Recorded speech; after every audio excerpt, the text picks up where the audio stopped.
Hello and welcome to Business Talk, brought to you by the Sharonville Chamber of Commerce. I'm Britt Scearce with Emery Federal Credit Union. I'm your host, and today here in studio, we have Pandy Pridemore with the Human Resource USA, here to talk to us about paid time off. Hello, Pandy? Britt. Hello. Does paid time off, is that something that anyone wants? You know, it's amazing, but this is a most asked question because it's such, it's something that is so misunderstood. The difference between PTO, or paid time off, versus vacation, versus time off with pay. Okay. And I just thought it would be fun to talk about that today. Absolutely. Well, I know every employee wants to be able to take their vacation, and they're always looking for ways to get paid when they're not at work. So how do they do that? You know, but it's amazing. It's not necessarily that way. Okay. PTO is a new thought process because we're still finding companies that still offer vacation and sick time. Okay. And PTO is just that. It can be personal time off. It can be paid time off. So understanding what's best for not only the culture of the company, but for the employees themselves. Okay. And the expectations. Because whether it's vacation, sick time, PTO, personal time off, it's all a part of the terms of employment. So yeah, if I'm coming to, work for a company, I mean, that's probably going to be one of the first things I ask, in the interview process is, obviously you want to know, is there vacation, but what kind of flexibility do you have? Is there ways to earn paid time off? Exactly. And it's amazing because our generation tends to think in increments of blocks. Mm-hmm. So I want 1 week, 5 weeks, whatever. Yeah. And 6 months. Yeah. And we traditionally have been, well, let's see, was that personal time or paid time off?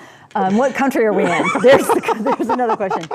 And yet the younger generation, this midsection, 20s to 40s, are interested in accruing and earning more, and they want to earn faster. They want it up front, they want to know, right? So they're more likely to talk about it versus those of us who are used to having vacations separate from sick time and all the guidelines that used to be normal, which have gone to the wayside on how we distribute and maintain vacation and PTO now. So can an employer utilize this to help just create flexibility for the employee to be able to see kids' games and things like that, just to be able to have like parts of days, or do they have to take full days, or does that matter? Well, and that's a complicated question because that's why I like to designate there's always a difference between PTO and time off with pay. Okay. PTO it's again a substitution for vacation and sick time. I always tell companies who say it's so difficult to keep track of vacation, and then they've got their sick time, and this person's not sick, but they're trying to use sick time.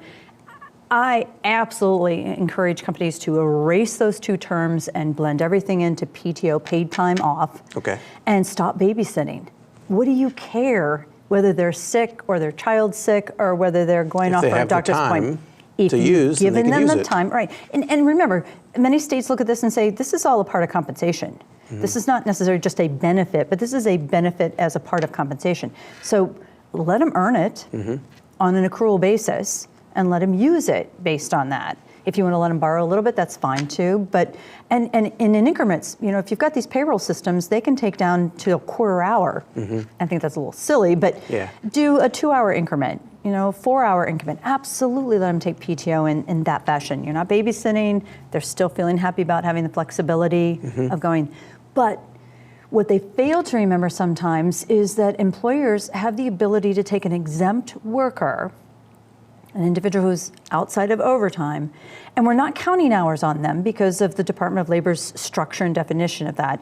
And so if we're not counting hours, if an employer has an exempt individual working, just beating themselves up or doing a phenomenal job and you want to reward them in some fashion, give them time off with pay. Hey, don't come in Friday. You just did a phenomenal job this week, or better yet, you worked over the weekend. I don't want to see you till Wednesday. Take Monday and Tuesday off. Again, by law, we're going to pay them the same amount, even if they only work 1 hour in that week as an exempt employee. So outside of PTO, you're funneling time off with pay. So I love the fact that there's that flexibility. Yeah. But few employers exercise it. They, if they want an employee asks for time off, then they want to push all that PTO. And that's actually a best practice to expect individuals to take paid time off prior to unpaid time off. Mm-hmm. Now, could this accumulate and roll over from year to year? Back in 2010 to 2011, when companies were so strapped, they started under GAAP, good accounting practices, they started backing away and saying, oh, no, we can't allow employees to accrue, 10, 12 weeks of vacation, because if something happens and the company has to reduce or cut back, we have to pay all that out. Yeah. And states like California are now saying, hey, you can never take vacation away. So if they don't use it, they don't lose it. Oh. So those kind of changes may come to other states. Yeah. But a lot of companies say, no, if you don't use it, you lose it, or we'll only allow you to carry over a certain amount. And I love the companies that say you don't get your lump sum. If you have the ability to get 2 weeks in a year, we're not going to give it all to you on January 1. Yeah. We're going to make you accrue it over the year. It just makes more sense. About, if you don't use personal days throughout the year, that they give you a bonus the next year that you didn't take that time. I still have some companies and some employers that say, look, my guys are working so hard and don't have the time to take it off, so we'll just pay it out at the end of the year. They don't get to carry it over. Yeah. But since we already But we're still budgeted for it. pay them for it. Yeah, we budgeted for it. Yeah. We have it in our budget. We know that that's a benefit that we owe to them and that they should be taking. And I think people love that. Sure. I mean, a lot of times people are, that's, it would be much more of a benefit or a blessing to them, in their life to just be able to get a windfall of 4 or 5 days worth of pay, Absolutely. in a extra paycheck. Well, and it does get taxed. Yeah, I mean, sure. It's compensation. It's still more money in your pocket. Absolutely. And it's interesting. I have a number of companies that have tried the whole Google unlimited PTO, and we were into it about 5 years now, and it is true. Even with unlimited PTO, there are some people who will not take very much PTO because they are so dug in, and that's not healthy. Yeah. I don't care who you are or what type of work you do, you really should encourage your folks to get out and enjoy their family and have a personal life outside of the company. That's a good idea. Yeah. I mean, I know some companies, and maybe it's because it's I honestly don't know if it's a regulation or a law or if it's just a company policy that say you must take at least 5 days of vacation off every year, period. I mean, doesn't matter if you go anywhere or not, but you can't be here at least 5 days. There's a lot to be said about burnout. Yeah. There's so much to be said about burnout. And quite frankly, when you've got major corporations whose CEOs just take blocks of time off just to go and read and just cool down, why would it not work for somebody like you and I? Definitely, it would to benefit say, look, anyone to decompress a little bit. And, like I said, you don't have to necessarily go anywhere, but just being able to go home and tinker at home and do some of those honeydews and things like that have been, nagging you, so. Well, and another best practice I want to mention too is I literally slow my employers down who have a tendency, the individual's out on PTO, a valid day off with his family, and they're still picking up the phone and expecting them to check emails, or they're still, I'm like, no. What off means off. Yes. What message are you sending that you're still expecting this person to be on call? If they're that important, really, who's running the company? Yeah. So I just think that that's just a small thing employers can do. I've also heard it said that a lot of small business owners always demand that people take a vacation at least once a year because they have found that sometimes the employees that never, ever go on vacation, they find are scamming and stealing from the company. And they don't go on vacation because they don't want, they have to keep all that going.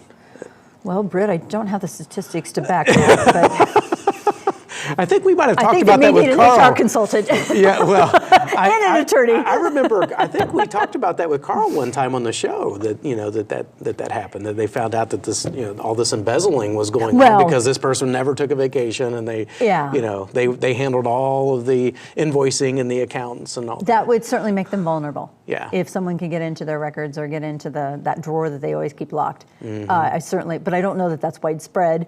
I hope not, but I'm just saying, I mean, that's another good reason to maybe demand people take, you don't have to go anywhere, but you can't come to work. Well, if that's the case, then get their passports right up front too. Yeah. I can give you a whole list of things to do to prevent that.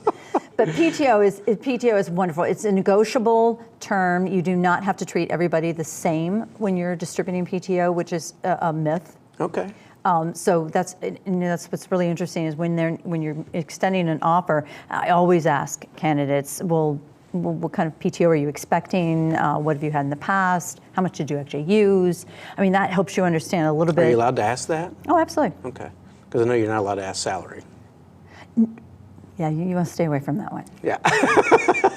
Whole different topic. You cannot say, Whole you different cannot topic. ask what you made before, but Right. it's okay to ask what kind of paid time off you had. Absolutely, Okay. absolutely. And again, it's a great tool to recruit in. Yeah. I mean, will they talk among themselves and get a little fussy? Absolutely. And maybe again, as a reward, you not just give them time off with pay, but you reward them and say, hey, next year I'm going to give you an extra 3. Where you're in between your 1st and 5th year or your 5th and 10th year, so you're not actually within our policy. And that's another thing, written policies on how it's distributed, how it's used. I highly recommend. Yeah. Highly We've done a whole recommend. show on, you know, do you need an employee policy manual, right? Well, this could even be as simple as a benefit summary. Yeah. This could be just so simple of this is how many holidays and what holidays we're going to pay out. This is the PTO. This is your eligibility for 401k. I mean, all the kinds of things that would be interested to a candidate that you could use as a recruiting Whether there's tool. a match in the 401k. Exactly, exactly. Stuff that's outside the handbook. If you don't have a handbook, that's fine. But I mean, be advisable. But this benefit summary would be really a great tool to have, anyways. That's great. Yeah, yeah. So are there any ways for employers to get in trouble with this? If they refuse PTO in an indiscriminative manner, yes. Okay. Yes, absolutely.